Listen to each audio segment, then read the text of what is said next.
Thank you, the organizer, to providing the opportunity to present my work in the symposium. Today I'm going to present the effect of probiotic in animal model of colitis, which is a model for inflammatory bowel disease.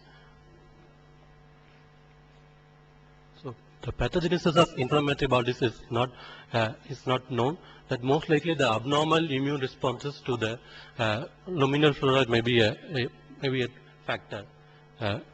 Here the treatment for IBD involves a standard treatment like Methotrexate, which are the patients who have failed these standard treatments in the refractory cases involve require the most expensive monoclonal antibody drugs.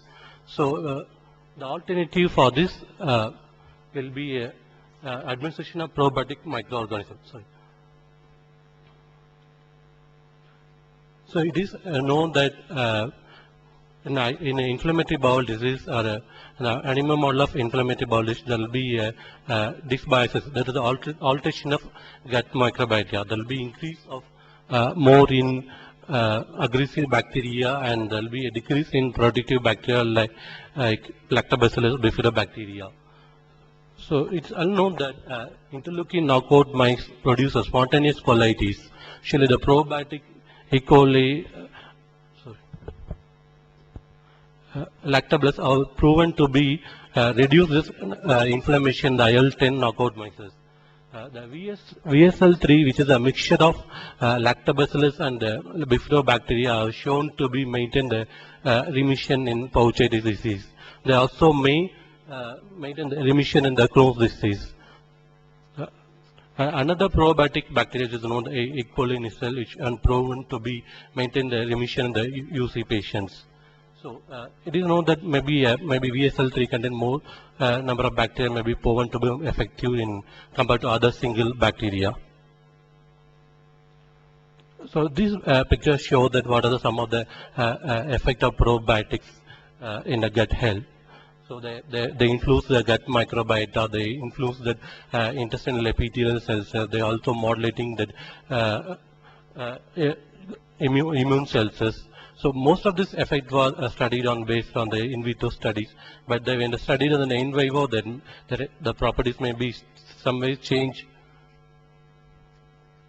So with this background, I just go on to my study. So the aim of my study is to look on the effect of this probiotic bacteria on the intestinal inflammation in the colitis model, and also to look on the gut microbiota levels, also look on the cytokine gene expression. So we use this albino mice. These are the these are the Lactobacillus and the bifidobacterium strain we use in the study. These are 4 Lactobacillus and 4 bifidobacteria. So total 10 power 9 bacteria were given to the mice groups by intragastric tube. So this is experimental design. The below one is a control which we gave the PBS for 14 days, and the second is the dextran sodium sulfate, which is the inducer of colitis model. So we gave 4% of DSS in the food. First we give PBS for 14 days, then we give PBS along with DSS from day 7 to 14th. So third group is a probiotic group. Here we give the probiotic cocktail mix for that's a pre-treatment for 7 days. Then we 7th day onwards we give probiotics mix plus DSS. So this is a flow chart to show the methods we use. So the 14th day experiment. So daily we measure that weight and the fecal local blood. At the end of 14th day, we sacrifice that mice, and the colon were removed. The distal colon is used for histopathological changes, and the total RNA, and part of them used for colon organ mesh culture. This is majorly the 1 centimeter of distal colon is cultured in DM medium for 24 hours. After 24 hours, the supernatant were collected that from the supernatant TNF alpha is measured by ELISA. So here we counted the cytokine gene expression and antimicrobial peptide gene expression. So we isolated total RNA from the distal colon, and by real time we counted the TNF alpha, TGF beta, and different things. So on the end of 14th, the feces, before sacrifice the animal, we collect the feces and isolate the DNA. From that, we quantitated the bacteria, bifidobacteria, lactobacillus, and bacteria by targeting the 16S rRNA gene. So this is the results we shown here, the disease activity. So here shown that the DSS given mice show the reduction in the weight and the colon length. This is a characteristic of DSS induced model. So the probiotic pre-treatment will the treated group will show somewhat lesser weight change compared to DSS. So this is histological changes in the three groups. In the control group show that mice have normal mucosa. In the DSS is a heavy healing and a severe ulceration. The probiotic treatment will reduce the healing ulceration and increases the reducing the severe ulceration and increase the healing ulceration. So this is a TNF-alpha secretion the colon organ explants. So treatment DSS group shows more TNF-alpha, show that the colon is very much inflamed. TNF-alpha is inflammatory marker. The probiotic treatment will reduces the inflammation. That show that TNF-alpha is reduced. So the same way measure the cytokine expression by real-time PCR in the distal colon. The TNF-alpha expression shows the similar pattern of TNF-alpha secretion. So we measure the TGF-beta1, which is a protein involved in the fibrosis and the stricturing maybe.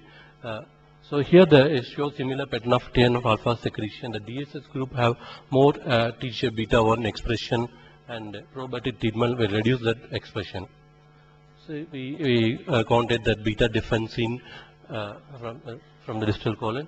The same pattern show that DSS reduce that beta defensine expression, and in the probiotic treatment does not recover that levels. So same results were obtained for mucin gene expression and the trefoil factor. The data are not shown here. So we quantitated the gut microbiota. So this is the lactobacillus group. Here the DSS treatment shows the reduction in the number of lactobacillus level in the fecal. The probiotic treatment will increase the level of lactobacillus. So similar trend was followed for bifidobacterium. So also we measure the Bacteria spevertella group in that feces. Here also that the DSS group show the reduction in the number of Bacteroides. The probiotic treatment will restore the levels of the number of Bacteroides. So that's the part of gut microbiota. So we also measure that bacteria adherent to the distal colon. The similar trend was shown, but they are not achieved significance in the levels. So this is a summary of study that DSS-induced colitis show that inflammation by disease activity marker. They also higher secrete more TNF-alpha secretion. They altered or reduced the level of gut microbiota.